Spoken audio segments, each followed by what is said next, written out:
32-ci suala baxaq. Daimi qar xətti sxemlərinə əsasən doğru fikri müəyyən edin. K dağı.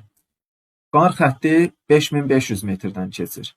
Deməli, qar xətti 5500 metrdən keçirsə, bu yerləşir tropik iqlim qurşağında. Çünki tropik iqlim qurşağında qar xətti 5000-6000 metrdən keçir. 5500-də tropikə düşür. El dağında isə qar xətti 300 metrdən keçir və bu aşağı bir hündürlükdür. Demək ki, bu qütb iqlim qurşağındadır. Və bəndlərə baxırıq ki, bizdən yarımkürələrdə soruşur. İndi yarımkürələr təyin eləyək. Əsas çaşdırıcı məqam budur. Diqqətlə fikir verirsiniz. Ekvator xəttini çəkirəm. Şimal, cənub. Bunlara diqqətlə fikir verin. Görürsünüz, şimal K dağında qar xətti şimalda daha yüksəkdir. Cənubda isə aşağıdan keçir.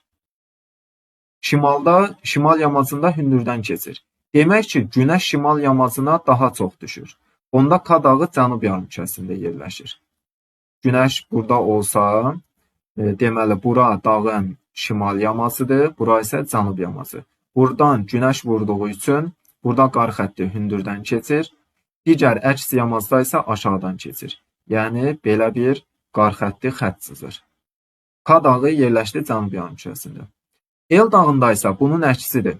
Şimalda aşağıdan keçir, cənubda hündürdən keçir. Demək ki, El dağı da şimal yarımkürəsində yerləşir. Günəş buradan vursa, bura cənub yamacıdır. Bura isə şimal yamacı. Günəş buradan vuranda, cənub yamacda qar xətti hündürdən keçir. Ancaq şimal yamacda aşağıdan keçir. Yəni, belə bir qar xətti çizir. Deməli, K dağı təyin etdik ki, cənub yarımkürəsində yerləşdi. El dağı isə şimal yarımkürəsində yerləşdi. A bəndinə baxaq. K dağı şimal, yanlışdır, cənub yazmalıydı. Subtropik yox, dedik ki, K dağı tropikdə yerləşdi. A yanlışdır. B-yə baxaq. El dağının yerləşdiyi paralel daha kiçik uzunluğa malikdir. Bəli, K dağı yerləşdi tropikdə. El isə qütübdə.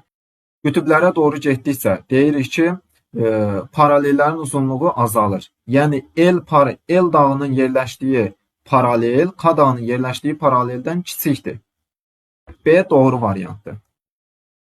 K dağının şimal yamacları cənuba nisbətən aqroiqlim ehtiyatları ilə daha zəif təmin olunmuşdur. Xeyr, daha zəif yox.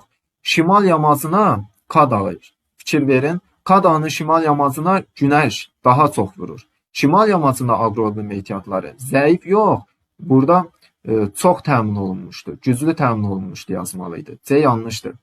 El dağı cənub yarımkürəsində yerləşir. El dağı cənub yox, şimalda yerləşdi. K dağı cənub mülayim iqlim qurşağında yerləşdi. Cənubu doğru yazıb, ancaq mülayim yox, tropik yazmalıydı. Doğru cavab B variantı.